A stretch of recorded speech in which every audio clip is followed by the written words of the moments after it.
नमस्कार, आप देख रहे हैं सी न्यूज भारत में गौरी वर्मा। वक्त हो चुका है अलीगढ़ बुलेटिन का। अलीगढ़ में पोस्टर वॉर अब हर रोज तूल पकड़ता हुआ नजर आ रहा है। बीते दिन भाजपाइयों के पोस्टर नगर निगम के ठेकेदार के द्वारा जब फाड़े गए तो भाजपाइयों के द्वारा जमकर प्रदर्शन किया गया। सेंटर पॉइंट चौराहे पर किए जा रहे प्रदर्शन को लेकर पुलिस के द्वारा आनन फानन में ठेकेदार के खिलाफ मुकदमा दर्ज कर लिया गया। इसके बाद भाजपाइयों के द्वारा धरना प्रदर्शन खत्म कर दिया गया। लेकिन आज एक बार फिर भाजपाइयों के द्वारा अलीगढ़ के सेंटर पॉइंट चौराहे पर धरना प्रदर्शन शुरू करते हुए ठेकेदारों की गिरफ्तारी की मांग की है। भाजपाइयों का साफ तौर पर कहना है कि उनके पोस्टर नगर निगम के कर्मचारी और ठेकेदारों के द्वारा सेंटर पॉइंट चौराहे से फाड़ दिए गए हैं, जिसको लेकर उनके द्वारा इसकी सूचना पुलिस को दी गई। पुलिस ने मुकदमा तो दर्ज कर लिया, लेकिन आरोपी ठेकेदार को जेल की सलाखों के पीछे नहीं भेजा। यही कारण है कि उनके द्वारा एक बार फिर प्रदर्शन शुरू कर दिया है। भाजपा नेता के द्वारा मांग की गई है कि जल्द ही आरोपी ठेकेदार की गिरफ्तारी नहीं की गई तब तक ये प्रदर्शन ऐसे ही चलता रहेगा। अब देखना होगा इलाका पुलिस के आरोपियों ठेकेदार को हिरासत में लेगी या फिर नहीं। फिलहाल स्थानीय पुलिस और नगर निगम के कर्मचारियों पर भाजपाइयों के द्वारा सवाल खड़े किए जा रहे हैं। इसकी शिकायत हमें नगर निगम के अधिकारियों से काफी बार करी। कुछ दिन पूर्व एक उपेंद्र नामक ठेकेदार है जो कि नगर निगम को अपना फर्जी ठेकेदार बताता है। वो कुछ गैर समुदाय के लोगों को ला करके यहाँ होर्डिंग फाड़ रहा था। हमारे राम भक्तों ने उसे तत्काल वहीं पकड़ा, मौके पर उसको पकड़ के पुलिस के हवाले किया। पुलिस ने अपने हाथों से उसको वहाँ से छोड़ दिया। हम लोगों ने यहाँ धरना प्रदर्शन किया। हमारी मांग थी कि उपेंद्र गुप्ता के खिलाफ विभागीय कार्रवाई हो, पुलिस को जेल जाए, FIR हो। प्रशासन ने हमको आश्वासन दिया कि FIR होगी, हम जेल भेजेंगे। इस आश्वासन के साथ हमने धरना समाप्त किया, लेकिन आज फिर श्री राम जी का होर्डिंग सेंटर पॉइंट से फाड़ दिया गया। ये मुझे लगता है उपेंद्र गुप्ता व पुलिस प्रशासन के नाक के नीचे इस प्रकार के कृत्य, मुझे लग रहा है कहीं न कहीं बड़ी घटना को अंजाम देने का ये लोग रचना रच रहे हैं। 22 जनवरी को चूंकि प्राण प्रतिष्ठा होनी सुनिश्चित हुई है, ये हर्ष का विषय है, लेकिन ये अलीगढ़ अब देश का माहौल खराब करने के लिए ये साजिश रची जा रही है। हमारी मांग है उपेंद्र गुप्ता को जेल भेजा जाए। साथ में जो सेंटर पॉइंट चौकी इंचार्ज है, जो जिसके नाक के नीचे ये घटना को अंजाम दिया गया, उसका सस्पेंशन हो और नगर निगम को जो अधिकारी इसके पीछे है वो जेल जाना चाहिए। अलीगढ़ से सी न्यूज संवाददाता संजीव शर्मा की रिपोर्ट। 497 वर्ष के भीषण संघर्ष और लाखों वीर सनातनी हिंदुओं के बलिदान के बाद आज भारतवर्ष की अयोध्या नगरी में श्री राम जन्मभूमि पर भव्य मंदिर के प्राण प्रतिष्ठा समारोह की ऐतिहासिक बेला है। इस अद्भुत आनंदमयी अवसर के साक्षी के रूप में अलीगढ़ महानगर में आगामी सोमवार 22 जनवरी 2024 को श्री राम जन्मभूमि मंदिर उत्सव समिति के तत्वाधान में भव्य शोभा यात्रा का आयोजन किया जा रहा है। इस दिन अलीगढ़ महानगर में भक्ति, उमंग और उत्साह की त्रिवेणी बहेगी। भक्ति मर्यादा पुरुषोत्तम प्रभु राम की होगी। उमंग लंबे संघर्ष के पश्चात राम जन्मभूमि पर भव्य मंदिर की प्राण प्रतिष्ठा की होगी और उत्साह निकट भविष्य में विश्व पटल पर उभरती सनातन संस्कृति और भारत की वैश्विक महाशक्ति के रूप में पुनर्स्थापना की होगी। ये जानकारी देते हुए एक पत्रकार वार्ता के दौरान समिति के मुख्य संयोजक महानगर के विख्यात चिकित्सक डॉक्टर ऋषभ देव शर्मा ने बताया कि इस शोभा यात्रा में महानगर के लगभग 30 से ज्यादा सामाजिक संगठन और संकीर्तन मंडल शामिल होंगे। शोभा यात्रा मार्ग में सैकड़ों स्थानों पर पुष्प वर्षा और अनेकों स्थानों पर पेयजल आदि प्रदान कर सामाजिक संगठनों द्वारा राम भक्तों का स्वागत किए जाने की भी जानकारी मिल रही है। उन्होंने आगे बताया कि सेंटर पॉइंट पर प्रसादी की व्यवस्था भी की जा रही है। इस आयोजन में अनेक सामाजिक संगठनों के साथ ही सेंटर पॉइंट व्यापार मंडल का विशेष सहयोग प्राप्त हो रहा है। पत्रकार वार्ता के दौरान अशोक चौधरी, कोष प्रमुख मुकेश सिंगल, लिम्का सह संयोजक दीपेंद्र गुप्ता, नवीन अग्रवाल, सह व्यवस्था प्रमुख प्रशांत गर्ग, शोभा यात्रा प्रमुख अमलेश अग्रवाल आदि उपस्थित रहे। आयोजन कर रहे हैं। शोभा यात्रा रामलीला मैदान से चलकर अचल होती हुई मदार गेट चौराहे से आगरा मार्ग होते हुए दुबे के पड़ाव से रामघाट रोड से पुल से और उसके बाद टीकाराम मंदिर पर समापन होगी। शोभा यात्रा में कुछ विशेषताएं हैं। लगभग 10 से ज्यादा शहर के सांस्कृतिक सत्संग मंडल इस शोभा यात्रा में रहेंगे। अगर बात युवाओं की करें तो बजरंग बल हरिगढ़ के लगभग 1,500 से 2,000 युवा एक जोरदार डीजे के साथ भगवा हाथ में लिए रहेंगे। शोभा यात्रा की अगर एक और विशेष बात मैं आपको बताऊं तो अगर हम अलीगढ़ की बात करें तो अलीगढ़ में भगवान राम के लिए बलिदान करने वाले बहुत सारे हैं, लेकिन कुछ बलिदान ऐसे हैं जिनको कभी भूला नहीं जा सकता। अलीगढ़ से सी न्यूज संवाददाता संजीव शर्मा की रिपोर्ट। अलीगढ़ में ई रिक्शा चालकों से आरटीओ के बाद अब नगर निगम के द्वारा भी अपना शुल्क लेना शुरू कर दिया है। लाइसेंस शुल्क के नाम पर हजारों रुपए ई रिक्शा चालकों से वसूले जा रहे हैं। यही कारण है मजदूर संघ के द्वारा पहले भी एक ज्ञापन डीएम अलीगढ़ को दिया, फिर उसके बाद अलीगढ़ महापौर से मुलाकात करके अवैध चार्ज को हटाने की मांग की थी, लेकिन महज आश्वासन के जरिए मजदूर संघ को आश्वस्त किया गया था, लेकिन कोई कार्रवाई नहीं हुई। यही कारण है आज दर्जनों ई रिक्शा चालकों के द्वारा मजदूर संघ के पदाधिकारियों के साथ मिलकर जमकर प्रदर्शन शुरू कर दिया है। इसके बाद शहर नगर आयुक्त के द्वारा पूरे मामले में कार्रवाई का आश्वासन देते हुए नगर निगम के बायो लॉज का हवाला दिया है और पूरे मामले में जल्द ही निष्कर्ष निकालने की बात कही है। मेरा नाम रमेश चंद्र विद्रोही है और आज हम रिक्शा यूनियन की समस्याओं को यहाँ उठाने के लिए आए। क्या समस्या लेकर आए? यहाँ समस्या यही है कि एक तो आरटीओ अपनी फीस लेता है, दूसरी तरफ ये नगर निगम भी अपना फीस लेता है, जैसा कि बताया जा चुका है, और इनको उठवा ली जाती है गाड़ियाँ उठा करके पुलिस के मार्फत गाड़ियाँ उठाई जाती हैं और फिर सौदेबाजी करके वापस कर दिया जाता है, फिर गाड़ियों को उठा लिया जाता है। तो क्या लगता है कि जिस तरीके से ये कर रहे हैं, क्या नगर सरकार रोजगार देने की बात करती है? सरकार रोजगार दे नहीं रही है, रोजगार छीन रही है। जब ये रिक्शा चालक जिनको किराए पर रिक्शा नहीं मिलते, थोड़ा बहुत पैसा सरकार से बैंक से ले करके लोन पर रिक्शा ले लेते हैं, उसकी किस्त चुकाते हैं और उस पर ये नगर उधर आरटीओ की भी फीस दे रहे हैं, तो फिर नगर निगम का क्या है भाई? क्या कोई तुक है? अगर लेना है तो 100-200 रुपया जैसे बरेली वगैरह में दूसरी जगह लेते हैं आंशिक तौर पे, वो लिया जाना चाहिए। इनका शोषण बंद किया जाना चाहिए। अधिकारी से बात, अरे हाँ भाई, अधिकारी से बातें हुई हैं। कल मैडम हैं यहाँ उपनगर आयुक्त, उनका फ़ोन आया था मेरे पास, कल शाम को आया था, तो कहने लगी कि विद्रोही जी ये सब इससे पहले हम आपसे बात करना चाहते हैं, वो लीव पर थी, अब आई हैं, अब पता चला है। मैंने कहा मैडम इस समय तो काफ़ी टाइम हो गया है, मैं जो भी बात करूँगा अपनी कमेटी से बात करूँगा, करके ही कोई डिसीजन लूँगा। और अब इतना नज़दीक आप ऑफर दे रही हैं, अब ये हो गया कल बाद में आंदोलन जी कब तक रहेगी? ये लगातार अब तो अब है और इससे बड़ा होगा।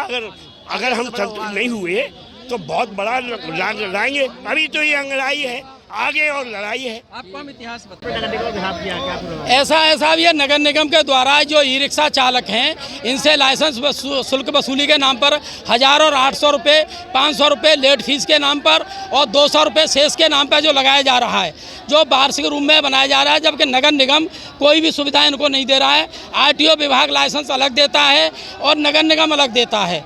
एक ही व्यवस्था लागू हो, चाहे आरटीओ देखे या नगर निगम देखे इसको।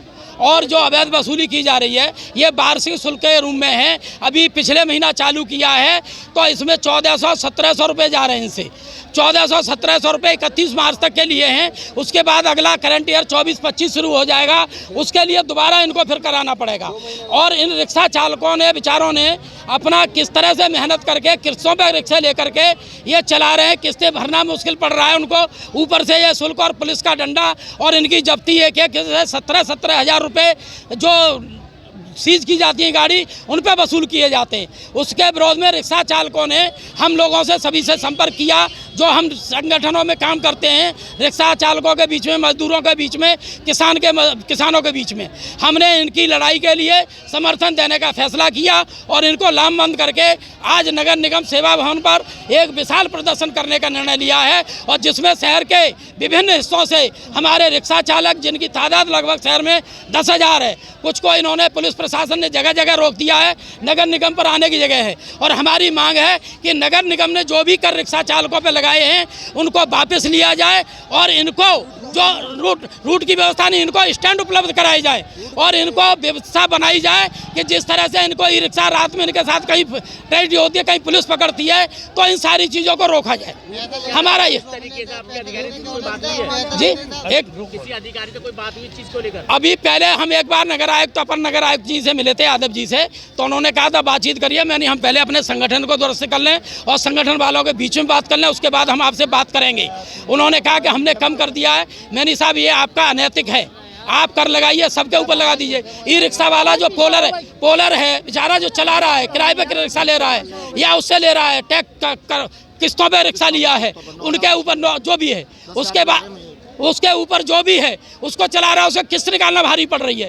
रात को मरता है, 10 रुपये की सवारी है, 4 किलोमीटर जाता है, वे उसकी डैमेज कॉस्ट है। तो रिक्शा चालक जो जीवन यापन कर रहा है, कारखाने बंद हो गए, सरकार की कोई नीति नहीं है, उसके विरोध में जब इनके ऊपर जुर्म होगा। गेट बंद कर रखा है नहीं, गेट तो हमने बंद नहीं किया, उन्होंने बंद किया है। हम तो नहीं, रोड हम क्यों जाम करेंगे? हमारा तो शांतिपूर्वक प्रदर्शन है, हम तो आए हैं अपनी बात रखने के लिए।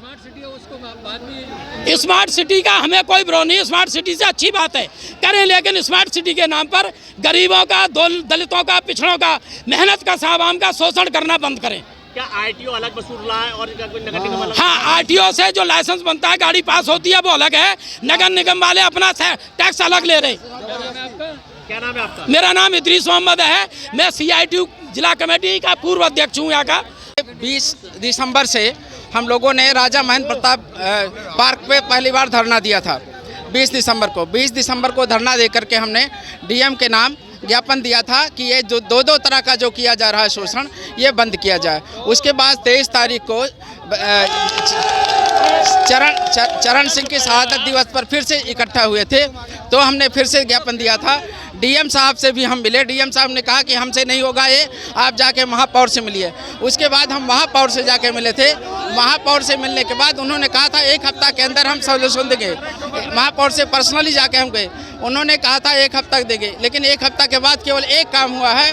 वो किया है कि माइक के जो सिस्टम था, जो अनाउंस हो रहा था कि बंद किया जाए, उसको केवल बंद किया जाए, लेकिन और कोई काम नहीं। हमारा था कि 960 रुपये लिए जा रहा है, ये उसके सरचार्ज फीस के नाम पर, वो पूरी तरह अवैध है। इसके अलावा कंपाउंड फीस के नाम पर 500 रुपये ले रहे हैं, वो पूरी तरह से अवैध है। और साथ ही साथ ये जो पूरा सरचार्ज लिया जा रहा है, ये गलत है। मैं अशोक प्रकाश हूँ, बेरोजगार मजदूर संघ, ई रिक्शा मोर्चा हमारा संगठन है। तो ये हम 4 बार लगातार, हम पिछले महीने से हम लोग संघर्ष कर रहे हैं और ये लगातार पर शुरुआत किया था। अभी कोई अधिकारी आपसे मिलने आया नहीं आया? यहाँ पर अभी कोई अधिकारी नहीं आया है। हमसे महापौर ने कहा था कि हम मिलेंगे और बात करेंगे। महापौर से उम्मीद थी कि आ जाएंगे, वो आए नहीं हैं। उन्होंने ज्ञापन दिया था हमने उनको, लेकिन अभी नहीं आए हैं, वो पता नहीं। अभी हम नगर निगम आए हैं, नगर निगम में महापौर से मिलने के लिए आए हैं। गेट बंद कर रखा है हम लोगों ने कोई गेट नहीं बंद कर रखा है, पुलिस प्रशासन, नगर निगम ने खुद गेट बंद कर रखा है। हम लोग शांतिपूर्वक यहाँ पे आए हुए हैं, शांतिपूर्वक हमारा प्रदर्शन चल रहा है। आपके संगठन के द्वारा रोड भी जाम किया गया लोगों को? बिल्कुल नहीं, कोई रोड जाम हमने नहीं किया, ना कोई रोड जाम करने पड़ा है। हम जहाँ जहाँ आए हैं, जहाँ जहाँ ई रिक्शा आया है, एक साइड से आए हैं और उसके बाद में सब लोगों को अलग से कहा गया है रोड खाली कर दो, आने जाने पे कोई दुविधा नहीं होना चाहिए। हम आगे भी कोई डिस्टर्बेंस न जनता करना चाहते हैं, न किसी ट्रैफिक को। अगर सुनवाई नहीं होती है तो क्या रहेगा अगला? देखिए, अगर सुनवाई नहीं होती तो ये और बड़ा आंदोलन होगा, इसमें कोई दो राय नहीं है। क्या नाम है आपका? मेरा नाम अशोक प्रकाश है। आज मुख्यतः इनका जो ज्ञापन दिया गया 3 विभागों संबंधित है, ARTO विभाग से, नगर निगम और पुलिस विभाग, ट्रैफिक विभाग से मुख्यतः है। तो इनका कहना है कि हमारे साथ उत्पीड़न किया जा रहा है, हमारे साथ दुर्व्यवहार किया जा रहा है, रसीद नहीं दी जाए। तो मैंने इनको इंश्योर किया है कि कोई भी नगर निगम द्वारा उत्पीड़क कार्रवाई ऐसी नहीं किया जाए। अगर कोई रिक्शा पकड़ा जाता है तो उसकी प्रॉपर एवं जितनी कंपाउंडिंग फीस है और जितनी लीगल फीस, उसकी रसीद दी जाएगी। अगर रसीद नहीं दी जाती है तो आप लोग पैसा न दें, ठीक है। अधिकृत रसीद मिलने पे ही आप पैसा जमा करें और उसकी प्रॉपर एवं रसीद लें। लेकिन सर, इनका आरोप ये भी है कि आरटीओ को भी ये जो शुल्क जमा कर रहा है और नगर निगम, ये नगर निगम सदन को अधिकार है, कोई भी शहर में जितने मद हैं वो अपना सदन के माध्यम से बाइलाज बना सकता है। अलग अलग नगर निगमों, कुछ मदों पे यहाँ टैक्स लिया जा रहा है, कुछ मदों में अन्य नगर निगमों लिया जाए। ये नगर निगम को पावर है, वो 541 में अपना बाइलाज नियमावली बना सकती है, एक्ट में अधिकार है, तो उसी के तहत लिया जा रहा है, नियमों के तहत। आरटीओ के द्वारा बैठक की गई थी, जो आरटीओ शुल्क लेता है, रोड टैक्स वसूलता है, वही नगर निगम साल का ले रहा है? नहीं, नगर निगम, आरटीओ ARTO जो है अपना रजिस्ट्रेशन फीस ले रहा है, 1 टाइम ले रहा है, और नगर निगम लाइसेंस शुल्क ले रहा है। वो कई 39 मद है, नगर निगम 39 मदों के ले रहा है। नगर निगम अपना लाइसेंस दे रहा है? हाँ, लाइसेंस जो आरटीओ द्वारा लाइसेंस बनाया वो अलग है। सर गेट भी बंद करेगा नगर निगम? नहीं, गेट तो स्वाभाविक है, सुरक्षा के पॉइंट ऑफ से मतलब वो चीज़ें की जाती है, कोई ऐसा है नहीं। हमारे साथ यूनियन वाले सब खड़े हुए हैं, सबके साथ सौहार्दपूर्ण वातावरण में बात हो रही है। कोई समय सीमा दी गई है इनके तो वार्ता की? समय सीमा दी गई, बातचीत हुई, पॉजिटिव बात हुई, सकारात्मक बात हुई है। हम लोग बैठेंगे, मिल बैठ के इसमें कोई अगर समस्या है तो हल निकाल लेंगे। अभी कोई कार्रवाई नहीं की जाएगी? अभी कोई कार्रवाई ऐसी कोई पीड़क कार्रवाई नहीं की भी नहीं जा रही, ना की जाएगी। स्वेच्छा से लोग बनवा रहे हैं, जो स्वेच्छा से लोग बनवा रहे हैं बनवाएंगे, बाकी देखा जाएगा। अलीगढ़ से सी न्यूज संवाददाता संजीव शर्मा की रिपोर्ट। अलीगढ़ में लोकदल के द्वारा किसानों के सम्मान में किसान सम्मान यात्रा का आयोजन किया जा रहा है। प्रत्येक तहसील से होकर गुजरने वाली किसान सम्मान यात्रा के जरिए मौजूदा सरकार पर जमकर प्रहार किया जा रहा है। साथ ही एमएसपी की मांग लगातार सरकार से की जा रही है। किसानों का साफ तौर पर कहना है किसानों के हक की आवाज को लोकदल के द्वारा उठाने का काम किया जा रहा है, जिसको लेकर आज भी किसान सम्मान यात्रा का आयोजन किया जा रहा है। पूरा मामला जिला अलीगढ़ के तहसील खैर का है, जहां पूर्व कृषि मंत्री चौधरी राजेंद्र सिंह की 97वीं जयंती के उपलक्ष्य में लोकल सुनील गुट के द्वारा किसान सम्मान यात्रा का आयोजन किया जा रहा है। किसान सम्मान यात्रा खैर से होकर अलीगढ़ की ओर प्रस्थान करेगी। खैर तहसील से दर्जनों वाहनों के साथ किसान यात्रा के जरिए मौजूदा सरकार से एमएसपी लागू करने की मांग तेज की जा रही है और किसानों के हक को पूरे तरीके से लागू करने के लिए सरकार पर जमकर तंज कसे जा रहे हैं। लोकदल के राष्ट्रीय अध्यक्ष सुनील सिंह के द्वारा जानकारी देते हुए बताया कि किसान सम्मान यात्रा के जरिए किसानों की आवाज को उठाने का काम लोकदल के द्वारा किया जा रहा है। जो लोग किसानों की आवाज को उठाएंगे, लोकदल उनके साथ हमेशा रहेगा। यही कारण आज दर्जनों किसानों का साथ उन्हें मिल रहा है। अब देखना यह होगा कि किसान सम्मान यात्रा के जरिए सरकार मांगों को पूरी करेगी या फिर नहीं। किसानों को एमएसपी का कानून लागू करके नहीं देते, जबकि वादा किया गया था किसान आंदोलन में कि एमएसपी का कानून लागू करेंगे। जब तक किसान को एमएसपी का कानून नहीं बनेगा, किसान का भला नहीं होने वाला। तो किसान का सम्मान तभी बचेगा जब उसको हक मिलेगा, खैरात बांटने से नहीं। ये संघर्ष है पूरा किसानों का और इसको पूरे सभी जिलों में फैलाया जा रहा है, पूरे पश्चिम उत्तर प्रदेश और उत्तर प्रदेश में। और लोकदल का संघर्ष है कि किसान को हक चाहिए, खैरात नहीं चाहिए, और इसके लिए लोकदल पूरा संघर्ष कर रहा है। जब तक एमएसपी का कानून नहीं बनेगा, किसान चुप बैठने वाला नहीं है। तो सर, आपका जो है 2024 में जो लोकसभा चुनाव आने वाला है, उसको लेकर आपकी क्या रणनीति रहेगी?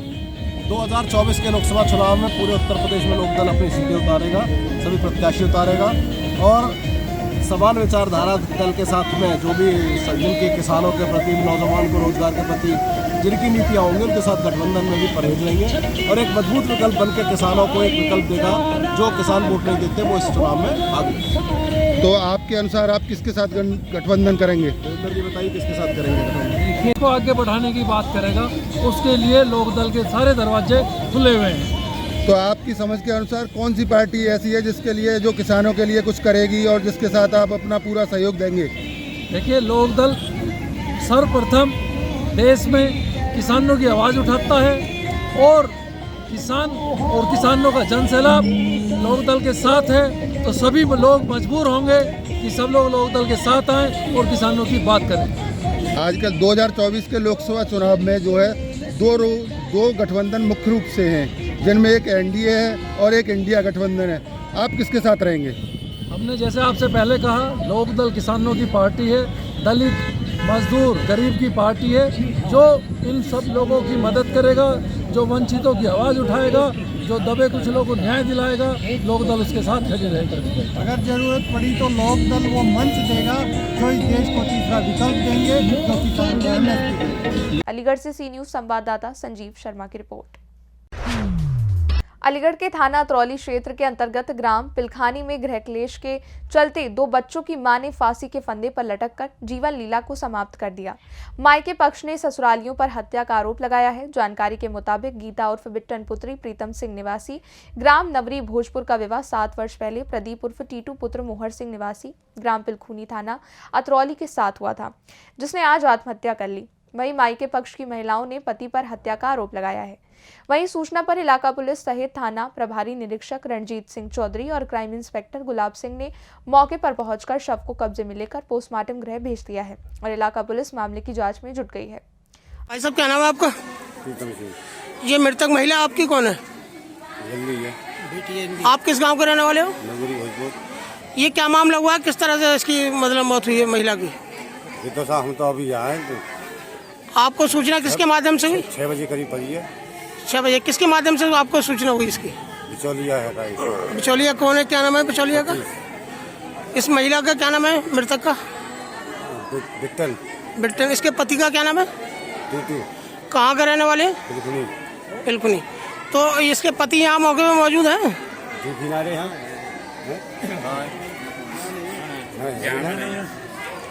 इसके मतलब ससुराली जन कोई मौके पर नहीं है? इसके मतलब सास ससुर कोई नहीं है? कोई नहीं है साहब। कोई नहीं।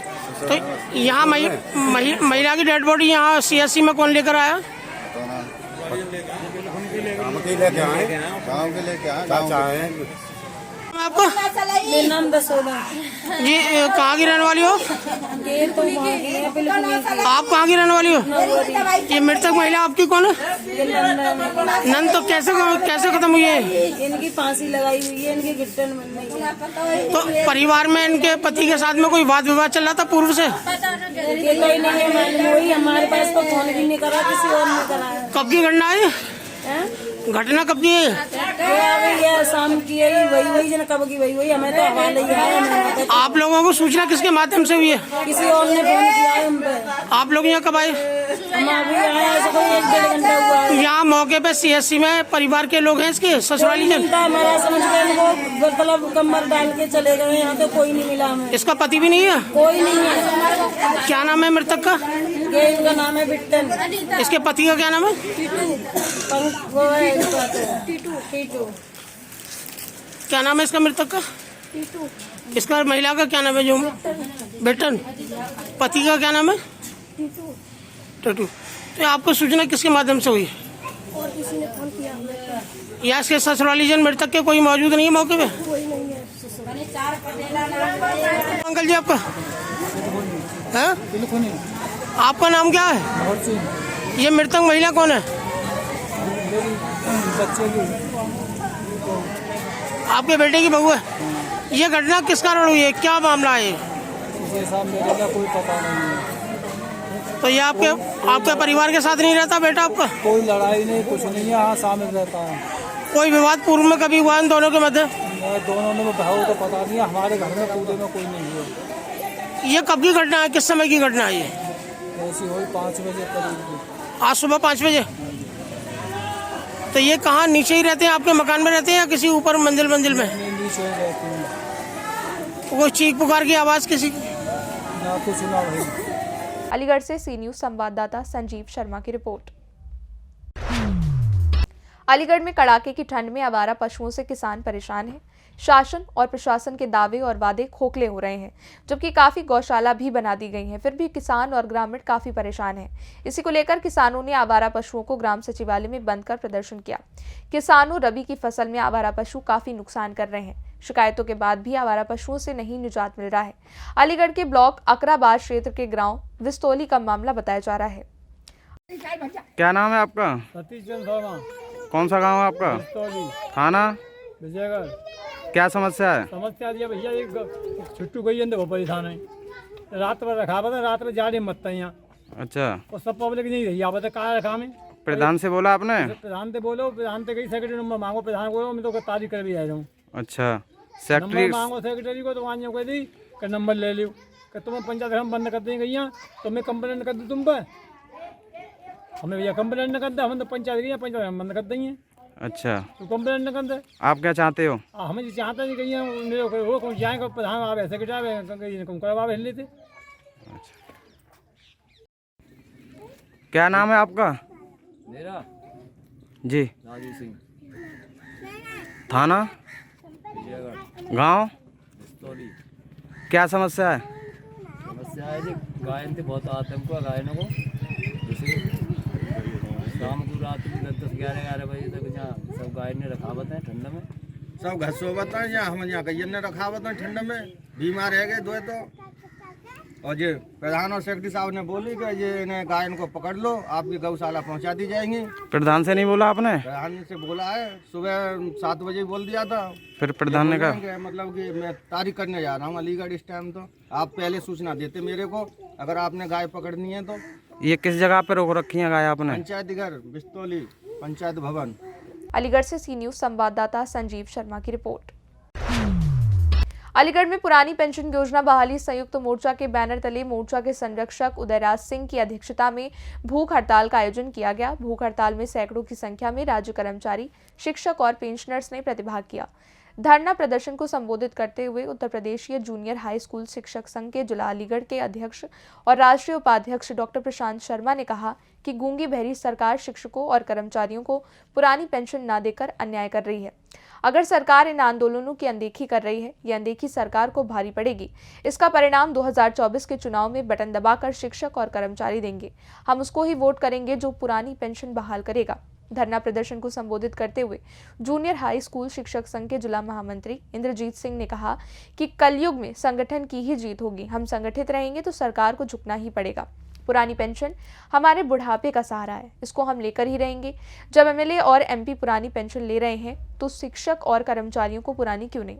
धरना प्रदर्शन को संबोधित करते हुए जिला कोषाध्यक्ष विश्वनाथ ने कहा कि सरकार शिक्षक और कर्मचारी जो कि एक परमाणु बम की तरह से हैं, उनको पेंशन ना देकर सरकार परमाणु बम से खेल रही है। ये बम फट गया तो बहुत ही घातक होगा। अनुज प्रताप सिंह उपाध्यक्ष धनीपुर ने पुरानी पेंशन और नई पेंशन पर प्रकाश डाला। धरना प्रदर्शन में सैकड़ों की संख्या में शिक्षक और कर्मचारी सम्मिलित रहे।